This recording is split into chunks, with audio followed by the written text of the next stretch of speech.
Salve amantes de la historia, sed bienvenidos de nuevo a la sección Historias de Hispania, donde os contamos los sucesos históricos que marcaron nuestro pasado. Pero antes que nada quisiera invocar a mi compañero, sin el cual, pues, Cleófilos no tiene sentido. Buenas, Sergio.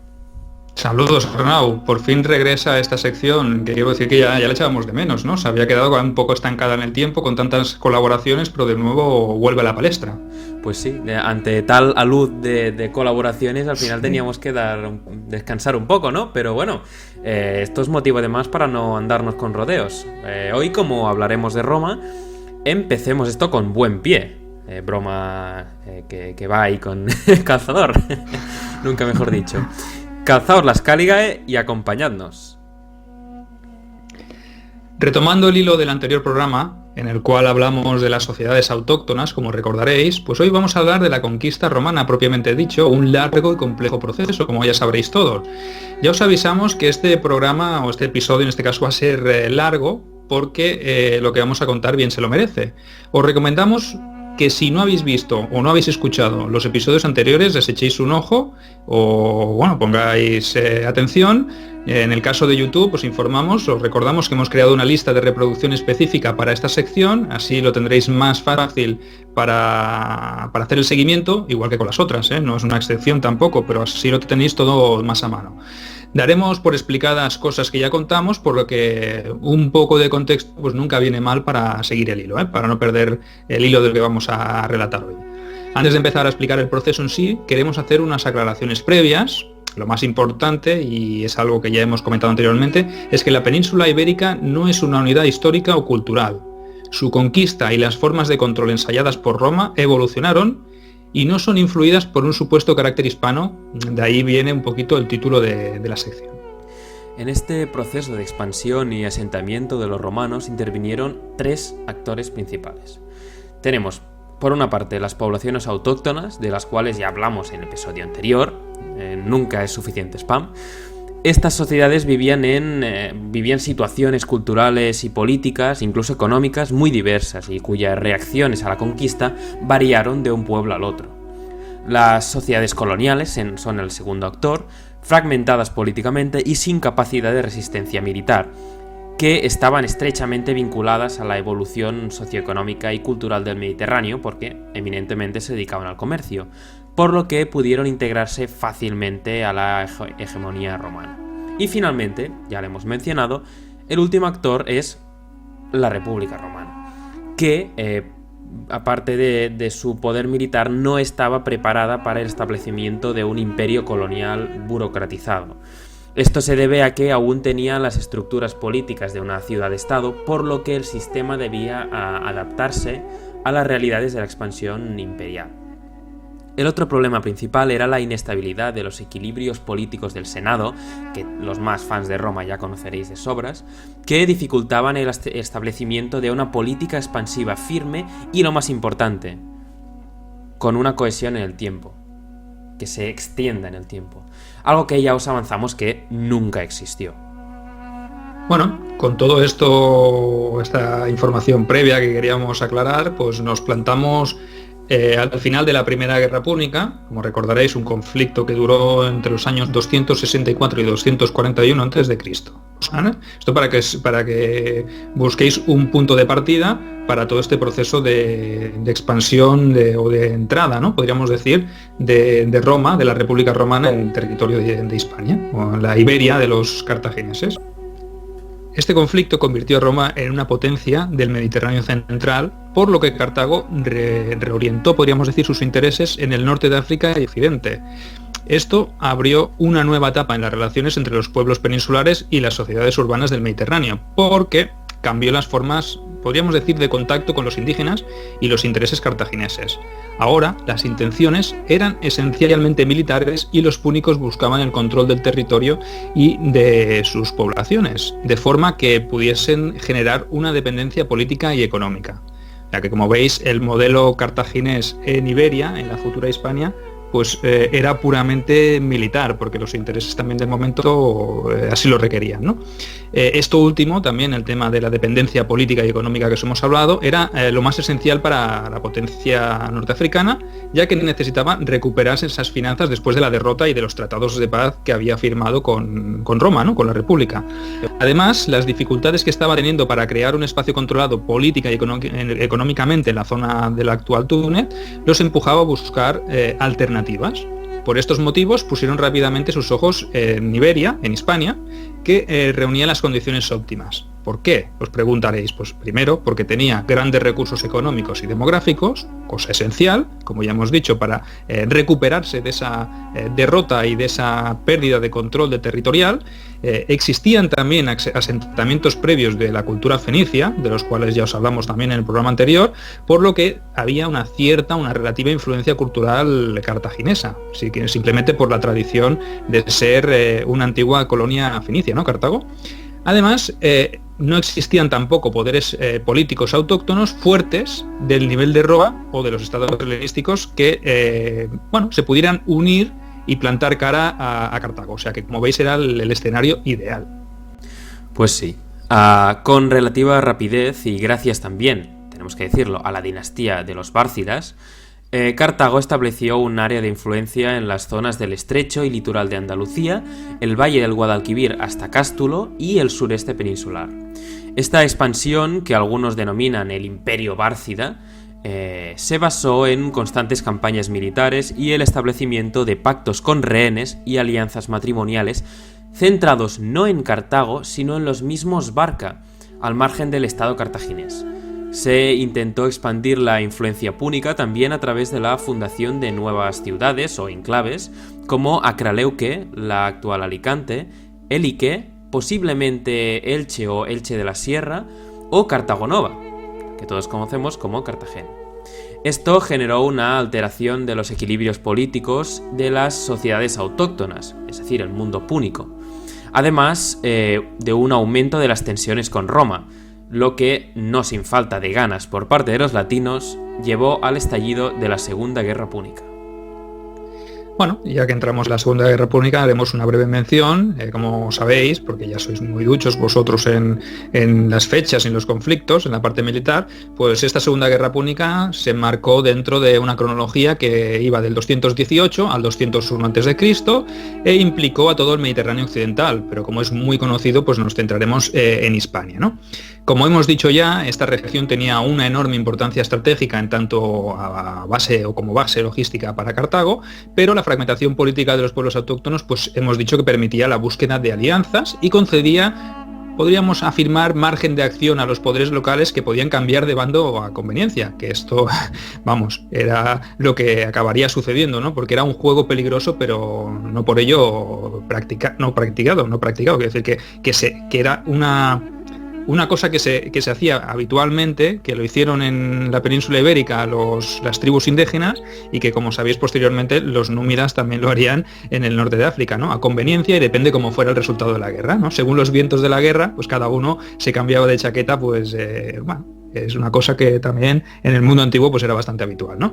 Así, los romanos, cuando pusieron un pie en la península ibérica, por primera vez allá por el 218, recordad que lo hicieron entrando por Emporion, por la actual Empurias, sabemos que en los meses sucesivos afirmaron cierto control sobre el litoral mediterráneo a través de enfrentamientos terrestres y navales y también con esta política de pactos que hemos hablado con las tribus autóctonas, con los indígenas. Nos plantamos en el 211 a.C. y es cuando los romanos intentaron controlar el valle del Guadalquivir, pero debido a las deserciones de los 20.000 mercenarios de Gneo Cornelio Escipión, los mismos que había contratado en la península, pues las batallas se contaron por derrotas para los romanos y la situación territorial volvió a ser, podríamos decir, similar a la del 218, la de antes de que llegaran los romanos. Esta primera expansión romana no terminó exitosamente, como es evidente, y no fue hasta la llegada del gran Escipión el africano, el 210, y la rapidísima toma de Cartago Nova, el 209 a.C., que se giraron las tornas del conflicto. Con la liberación de las decenas de rehenes retenidos en la capital cartaginense de Hispania, Escipión se atrajo el favor de numerosos jefes indígenas, cuyo apoyo fue crucial para entender las victorias de Baécula el 208, y el de Ilipa es de 206 a.C. Este conflicto, que aquí hemos resumido bastante, por no decir muchísimo, implicó la destrucción del poder cartaginés en la península y la instauración del control romano para la explotación de los recursos. Ello implicó, así, una fuerza militar estable y la adopción de procedimientos político-administrativos que culminaron o acabaron con la creación de un sistema provincial. Es decir, los romanos en principio no querían quedarse con Hispania, pero lo hicieron para explotar los recursos mineros y, más importante, para evitar un vacío de poder que fuera explotado de nuevo por Cartago. Una vez los romanos se encontraron casi de improviso en Hispania, hicieron suya la expresión de "a lo hecho, pecho". Aunque era casi imposible definir objetivos claros y una estrategia a largo plazo, lo que os hemos comentado antes, la idea principal era controlar el territorio de forma estable y permanente. Pero la falta de instrumentos político-jurídicos y militares lo hacía un reto de dimensiones colosales. Hay que recordar que la República estaba aún en un sistema de ciudad-estado casi, que Italia la gobernaba a través de aliados vasallos, pero no tenía un sistema provincial. Además, la fragmentación del mundo indígena dificultaba la expansión, porque era necesario conquistar valle por valle y además ejercer un enrevesado juego de alianzas que no todos los legados romanos y gobernadores pues sabían llevar bien. Había unos más patosos que otros.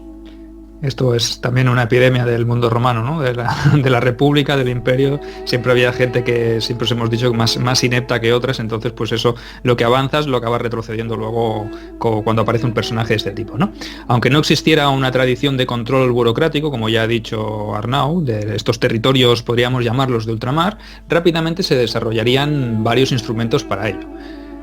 Aclararemos un concepto primero, que es la palabra provincia, ya que no se refiere a una delimitación territorial como lo entendemos nosotros, sino que lo podríamos traducir como misión, encargo, es decir, era como una especie de potestad que daba el Senado al político de turno para administrar un territorio. Se trataba pues de un ámbito de competencias sometido al imperium, de un magistrado, imperium como poder militar, como el que tiene el mando, que recibe pues este mando para asegurar la autoridad, la seguridad y la explotación de los recursos. Esos son los elementos claves para entender el concepto de provincia, por lo menos provincia temprana, ¿no? En este momento de llegada a la península ibérica. Este gobernador tenía varias funciones, militares, administración de justicia, regulación de conflictos, etc. No existía un complejo aparato administrativo, sino que era limitado, podríamos llamarlo poco especializado, centrado en la figura del gobernador y de los amiguetes pues que éste decidiese llevarse con él, porque al fin y al cabo todo esto era un juego de intereses. En lo que se refiere al ejército, los efectivos estaban limitados o formados por una legión por gobernador. Además había pues los itálicos y los auxiliares. La cifra, debemos destacar, que se podía ver aumentada en campañas encomendadas a un cónsul, que ya era otro tipo de magistrado, no era un gobernador, sino que era un cargo, una magistratura del cursus honorum. Existía también otro tipo de política o de manera de proceder, que eran los tratados, que formalizan la conquista en función de la actuación indígena y de las necesidades romanas. Estos tratados pues implicaban el reconocimiento jurídico-político de una comunidad y la definición de derechos. Todo esto pues siguiendo modalidades generadas y desarrolladas en Italia previamente con los aliados itálicos. Es decir, simplemente estaban copiando lo que habían hecho en Italia como pudieron en Hispania. Después, el tercer punto serían los mecanismos para la explotación de recursos, porque siendo el tema económico un motivo de peso para quedarse en Hispania, los romanos crearon un sistema de contribuciones, al cual pues pusieron más energía porque era lo que realmente les interesaba. Por ejemplo, algunos de estos impuestos serían pues un sistema simple de exacciones o impuestos irregulares y determinados por las necesidades militares o de las ganas que tuviera el gobernador. La práctica generó evidentemente revueltas, pero no solo en Hispania, sino en todo el imperio, y es algo que iremos viendo hasta el final del imperio. Además se creó un sistema regular, que esto no implicaban estas exacciones extras, digamos, de dinero. Y finalmente tenemos mecanismos indirectos, con el arriendo o el concurso, digamos, a las societates publicanorum, los publicanos. Básicamente eran empresas privadas que tenían un contrato con Roma para extraer una cantidad convenida de impuestos y que exprimían a la población para aumentar su margen de beneficios. Si me permites, Arnau, sí. Cuando hablamos de los publicanorum y de los publicani, el caso más evidente que me viene a la cabeza es el tema de Mitrídates, ¿no? Todo eso, toda esa explotación de recursos, esos impuestos que se impusieron, válgame la redundancia, en tiempos de Mitrídates, y que hizo pues que se levantaran las provincias o los reinos vasallos de Asia Menor, instados por Mitrídates, y se produjera aquellas vísperas asiáticas, aquella matanza de 80.000 romanos que dicen las fuentes, pues debido a esto, ¿no? Podríamos decir, a la manera de exprimir que tenían los publicani, pues como medio, como tú dices, indirecto, ¿no? Un mecanismo indirecto para las exacciones de impuestos. Pues sí, porque básicamente, para hacerlo muy simple, el Imperio Romano, o en este caso la República, exigía una tarifa plana, digamos, ¿no? Una base de impuestos. Y luego, todo lo que los publicanos sacasen de más era para ellos. Así que a los publicanos les interesaba muchísimo sacar el máximo, porque como más sacaran, más diferencia habría de esta tarifa plana que tenían que pagar. Pues el último instrumento para obtener dinerico, no por ello menos importante, era la urbanización. Es decir, que servía para concentrar a la población indígena y también interesarlos por las formas de vida romanas, lo que luego llevaría también a este proceso de romanización, del cual ya hemos hablado en algún momento. Correcto, ¿ves? Está aquí todo explicado, las fórmulas del éxito, por lo menos en época republicana y en época imperial. Bueno, ¿cuáles fueron los primeros pasos de los romanos en la península? Después de la Segunda Guerra Púnica, el Senado empezó a mover ficha y entre el 218 y el 197 a.C. se desarrollaron varios procedimientos sobre la marcha. Se enviaron cónsules a partir del año 218, como ya sabéis, los hermanos Escipión, convertidos después en procónsules, y en el 207 se produjo una reorganización de los asuntos de la península con dos objetivos principales. El primero sería transformaciones en el mando y reducción de tropas. Hay que tener en cuenta que la Segunda Guerra Púnica había dejado miles y miles de hombres movilizados, hombres que ahora estaban ociosos y que obviamente pues eso tenía sus riesgos. Era un caldo de cultivo para los motines, tener tantos legionarios sin ocupación y sin guerras en las que combatir. Las primeras, bueno, en este caso este era el primer punto, ¿no? Este primer objetivo. El segundo objetivo sería llevar a cabo pues las primeras actuaciones político-administrativas, como ya hemos dicho, fundaciones urbanas, Foedus, por ejemplo, con Gades, que se produjo en el 206 a.C., instalación de praefecti y guarniciones, y contribuciones económicas de los pueblos indígenas, etcétera, etcétera, ¿no? Habría más objetivos, pero estos son los principales que os hemos querido comentar. Sí, de este último punto se ve que lo que querían los romanos era asegurar primero el apoyo de los que estaban allí. De los que se portaban bien con Foedus, es decir, con pacto de alianza, digamos, y con los que se portaban mal con estos praefecti y guarniciones. Así al menos te aseguras el control del territorio, el que tienes. Uno de los cambios más importantes para la historia de esta región, ¿no?, de Hispania, es su primera división en provincias, concretamente entre la Hispania Quiterior y la Hispania Ulterior. Pero si creas provincias, también necesitas a gente que las gobierne en tu nombre, y por eso se crearon magistraturas ordinarias con imperium, es decir, un poder casi absoluto, concretamente 2 pretores y un ámbito de actuación. Esta reorganización se hizo por varios motivos, por ejemplo, la extensión del territorio incorporado, es decir, conquistar nuevas tierras, la necesidad de delegar competencias en forma de mando político y militar, la regulación del juego político en un sistema aristocrático, es decir, la nueva situación obligará a la reorganización de este cursus honorum romano para incorporar esta carrera en provincias. Y además también les interesaba consolidar el control sobre los recursos materiales, sobre todo la minería de metales en el sur, que al final es lo que interesa más. Ese es el objetivo, correcto, lo que hemos dicho antes, ¿no? Uno de los principios que hemos comentado antes, que era el tema de la explotación de los recursos, y obviamente los metales en Hispania, pues, estaba plagada.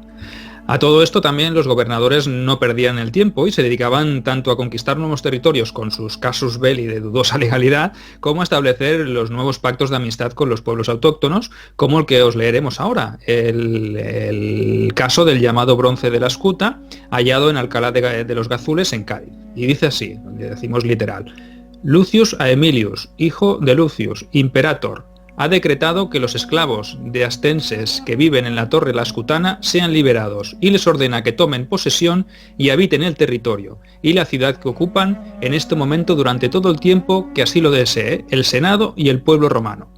Hecho en el campamento el día 12 antes de las calendas de febrero, o sea, 19 de enero de 190 o 189 a.C. Como veis, en este caso, imperator quiere decir general con poderes militares. No muestra idea de emperador. En este momento no es el concepto de emperador, sino que es el imperator, es el que tiene el poder militar. Aún queda un poquito para que la palabra imperator se asocie al concepto de emperador. En este pacto, en este tipo de foedus, los romanos permiten a los derrotados astenses que sigan ocupando su territorio siempre y cuando que Roma sí lo desee. O sea, esto deja bastante claro que ha sido un proceso de sometimiento. Este fue un momento de fuertes conflictos entre romanos e indígenas, como la revuelta íbera que se produjo entre el 197 y el 195 a.C. Esta fue iniciada en la provincia ulterior. Roma envió a los pretores Cayo Sempronio Tuditano a la provincia quiterior y Marco Elvio Blasión a la ulterior. Fue entonces cuando Roma hubo de enviar el 195 al cónsul Marco Porcio Catón, al mando de un ejército consular a suprimir la revuelta, quien, cuando llegó a Hispania, encontró toda la provincia quiterior en rebeldía, con las fuerzas romanas controlando solo algunas ciudades fortificadas. Se trasladó con su ejército a Emporion, donde se libraría la mayor batalla de la contienda, contra un ejército indígena ampliamente superior en número. Después de una larga y difícil batalla, el cónsul logró una victoria total, consiguiendo infligir 40.000 bajas en las filas enemigas. Recordemos un poco el tema de números, tampoco 40.000 justos, no 40.001. No creo que fuera. Pero la idea es la misma, ¿vale? Es una victoria aplastante. Después de esta gran victoria de Catón en esta batalla decisiva, que había diezmado a las fuerzas íberas, la provincia quiterior cayó de nuevo bajo el control de Roma, aunque hubo que ir pacificando la zona casi poblado por poblado. Por otro lado, la provincia de Ulterior seguía sin estar controlada, y el cónsul hubo de dirigirse hacia la Turdetania, es decir, el sur, para apoyar a los pretores Publio Manlio y Apio Claudio Nerón. Catón hubo de actuar con decisión y efectividad, venciendo a los rebeldes definitivamente en la batalla de Vergium. Finalmente, Catón venció a los cautivos, vendió a los cautivos como esclavos, y los indígenas de la provincia fueron desarmados. Bueno, era Catón el censor, ¿no? Era un tío que tenía ya las ideas claras, porque para que tenga que venir un cónsul desde Roma con ejército consular, quería decir que la situación estaba un poco comprometida y que los gobernadores, en este caso estos dos personajes, no habían sido capaces con las tropas que tenían disponibles. O sea que fue una hazaña de envergadura, podríamos afirmar, ¿no? Sí, realmente es un punto de no retorno, al menos en la zona íbera. Porque luego, después de esa revuelta, ya nadie levantó ni un dedo, ya. Correcto. Para el resto de la historia. O sea que algo hicieron. Se hicieron bien las cosas, al estilo romano. Sí. El próximo objetivo de la conquista pues sería Lusitania, con dos destacadas victorias. En 189 a.C. La obtuvo el procónsul Lucio Emilio Paulo, y en el 185 la obtuvo el pretor o procónsul Cayo Calpurnio. La ponemos aquí, pero las fuentes la citan, pero parece un poquito dudosa, ¿no? Tiene sus flecos que habría que analizar con más detalle.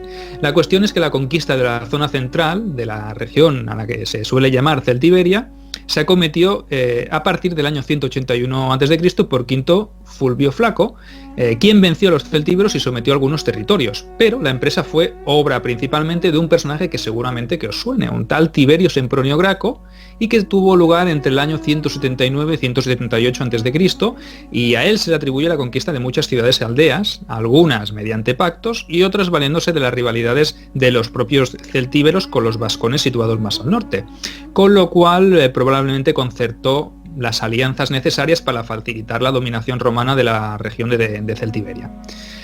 Bueno, probablemente fuera Lusitania la zona de la península que más tiempo resistió el empuje invasor de Roma. Ya desde, por ejemplo, el año 155 a.C., nos aparece el caudillo lusitano Púnico, que efectuó, es curioso que se llame Púnico, que tenga relación con el nombre Púnico, quizá por esa herencia de esos pactos previos que hayan tenido los bárquidas o los bárcidas, en este caso con tribus indígenas. Pues este tal Púnico efectuó importantes incursiones en la parte de Lusitania dominada por los romanos, terminando con la paz de más de 20 años logrado por Tiberio Sempronio Graco. Tras la muerte de este Púnico, un tal Caisaros tomó el relevo en la lucha contra Roma, venciendo de nuevo a las tropas republicanas el año 153 a.C. y arrebatando a estas sus estandartes, o sea, imaginaos, los cuales fueron triunfalmente mostrados al resto de los pueblos ibéricos, pues bueno, para intentar ver o hacerles ver que Roma era vulnerable, que no era imbatible. Por entonces también los betones y los celtíberos se habían unido a la resistencia, dejando la situación de Roma en Hispania pues un poco en estado de precariedad. El 147 a.C., un nuevo líder lusitano, que creo que os va a sonar más, llamado Viriato, vuelve a rebelarse contra el poder de Roma. Huido de las matanzas de Servio Sulpicio Galba 3 años antes, y reuniendo a las tribus lusitanas de nuevo, Viriato inició una guerra de guerrillas que desgastaba al enemigo, aunque sin presentarle batalla en campo abierto, porque es uno de los que entendió que a los romanos no se los gana en un prado corriendo por ahí. Claro. Sus numerosas victorias y la humillación a la que sometió a los romanos le valieron la permanencia durante siglos en este imaginario hispánico como el referente heroico de la resistencia sin tregua. Viriato fue asesinado el 139 por sus propios lugartenientes, muy probablemente sobornados por Roma. Con la muerte de Viriato desaparece también la última resistencia organizada de los lusitanos, y Roma continuaría adentrándose en esta región, de lo que es buen testimonio un bronce de Alcántara, un documento como el que os hemos mostrado antes, fechado ya en el 104 a.C. Entre el 135 y el 132 a.C., el cónsul Décimo Junio Bruto realizó una expedición hasta la Galaequia, es decir, el norte de Portugal y Galicia. Casi simultáneamente, el 133, fue destruida una ciudad que también os sonará, la ciudad celtíbera de Numancia, el último bastión de los celtíberos. Este sería también el punto culminante de la guerra entre celtíberos y romanos, una guerra que se había alargado 10 años, entre el 143 y el 133 a.C. La ciudad celtíbera acabó siendo tomada por Publio Cornelio Escipión Emiliano, cuando ya el hambre hacía imposible la resistencia. Los jefes celtíberos se suicidaron con sus familias y el resto de la población fue vendida como esclavos. La ciudad, como sabéis, fue arrasada. Durante más de un siglo, vascones y celtíberos se disputaron las ricas tierras del Valle del Ebro. Probablemente la celtíbera Calagurris, hoy Calahorra, llevó el peso de la lucha, auxiliada por alianzas tribales.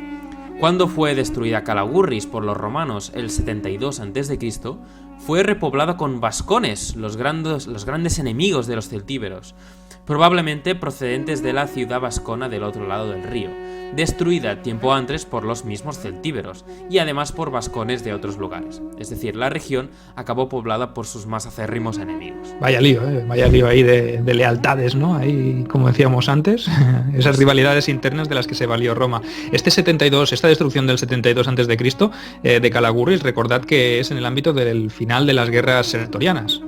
Así es, unas guerras de las cuales hablaremos en el próximo episodio, pero que tiene muchísimo que ver con esta primera ocupación. Pero, además, no nos vamos a olvidar tampoco de nuestros amigos los illencs, de las Illes Baleares, porque el 123 a.C. los romanos ocuparon las islas. Tenéis información sobre los pueblos autóctonos en el programa anterior de la serie, porque vamos hablando, pero ya como os hemos dicho, es importante que tengáis un poco de historia sobre quiénes son los celtíberos, quiénes son los betones, los celtas. Todo esto lo tenéis en el programa anterior. Hecho este recordatorio, pues continuamos con el tema de la conquista de Hispania, ¿no? Durante esta etapa se produjeron los primeros intentos de sistematización. Podríamos marcar ese periodo entre el 180 y el 133 a.C. Por ejemplo, se llevaron a cabo actuaciones de naturaleza diferente, como las campañas de Tiberio Sempronio Graco, que ya hemos dicho, que implicaron una actuación global en la Quiterior y en la Ulterior, no limitada a acciones militares. En este momento se produjeron varios cambios, como por ejemplo sabemos que se sistematizaron y se dejaron por escrito las obligaciones militares indígenas, especialmente el envío de tropas e impuestos. También se impusieron contribuciones fijas basadas en el pago de un estipendium o de una tasa calculada sobre las cosechas según la comunidad. Podríamos decir que era un control, entre comillas, teórico de las requisas extraordinarias. Aparecieron emisiones monetarias indígenas que en algunos lugares ya existían previamente. Y se fijaron nuevos impuestos que requerirían nuevos modos de pago. También se organizó la explotación minera, como hemos mencionado, uno de los motivos principales que tuvieron los romanos pues, para quedarse en Hispania. Aún así, como siempre en la vida, hubo algunos problemas. La fragmentación política local y los juegos diplomáticos de los gobernadores romanos provocaron la construcción de equilibrios que impedían algunas dinámicas socioeconómicas y políticas indígenas, es decir, que desequilibraban el funcionamiento interno de estas sociedades.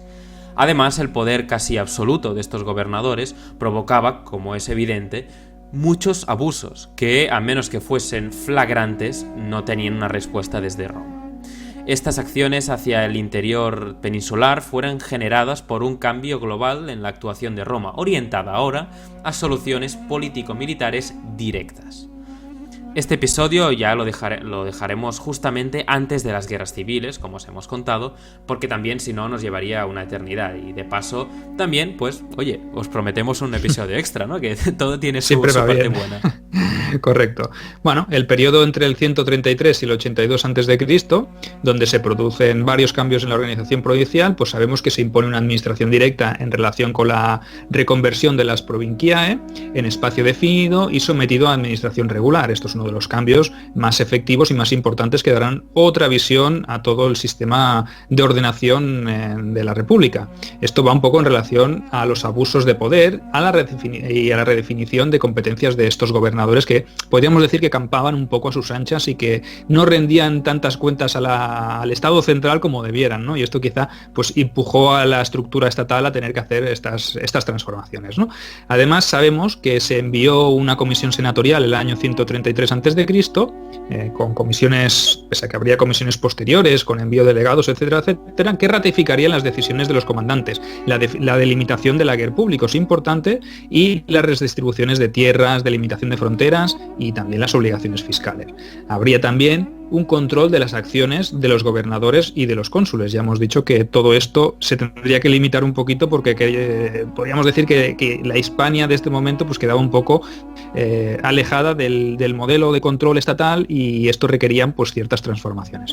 Pero eso, si acaso, como ha dicho Arnau, ya lo dejamos para el siguiente episodio. Esperamos que hayáis disfrutado de este resumen de tantos años, Arnau, porque ha sido un resumen largo, sí, ha requerido tiempo y hemos tratado de ser concisos, pero de explicaros pues todos estos detalles quizá que menos se conocen, ¿no? Porque a veces se pasa de la final de la Segunda Guerra Púnica con la presencia de Hispania, de Roma en Hispania, se la convierte en una provincia ya directamente sin tener en cuenta pues todos estos detalles que son relevantes, que las cosas no ocurren de la noche al día, sino que hay una serie de tiempo o espacio-tiempo en el cual pues tienen que adaptarse estas transformaciones, ¿no? Y yo pienso que es importante que supierais cómo se produce todo esto y bueno, los pormenores, los detalles, todas estas cosas más quizá menos tratadas, pero que son bastante importantes.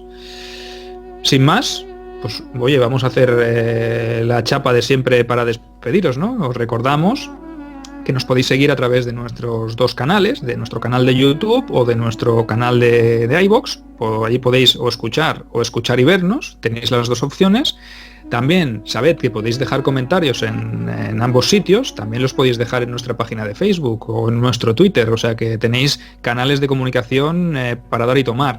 Allí pues escucharemos, leeremos vuestras opiniones, vuestros comentarios, vuestras críticas, esperamos que constructivas, que no sean muy destructivas, eso es lo que pedimos, y os invitamos a que los dejéis y daremos debido cumplimiento en la medida de nuestras posibilidades, porque a veces no lo respondemos todo. Y a veces también cuando tenéis algún podcast de algún vídeo de YouTube de algún colaborador, pues a veces les cedemos a ellos también la potestad de que respondan, porque muchas veces son ellos los que han hecho o han llevado el peso del programa, entonces entendemos que son ellos los que tienen que responder. Algunos no los contestamos pues porque realmente no tenemos tiempo material, porque si tuviéramos que responder todos los comentarios que nos dejáis, que cada vez son más, pues oye, no acabaríamos nunca. No sé, Arnau.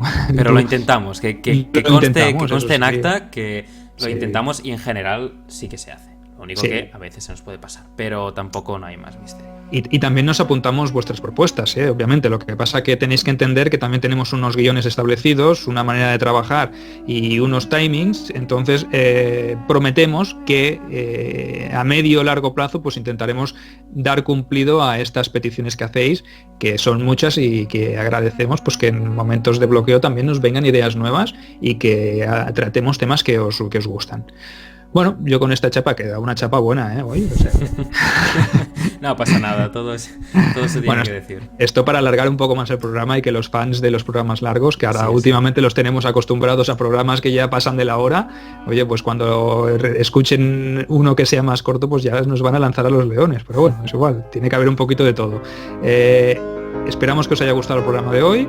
Seguiremos con Historias de Hispania, seguiremos con las otras secciones, seguiremos con las colaboraciones y bueno, esperamos que os suscribáis a nuestros canales. Recordad, los que lo hacéis a través de YouTube, que le deis a la campanilla porque así os avisará de todas las novedades que vayamos colgando.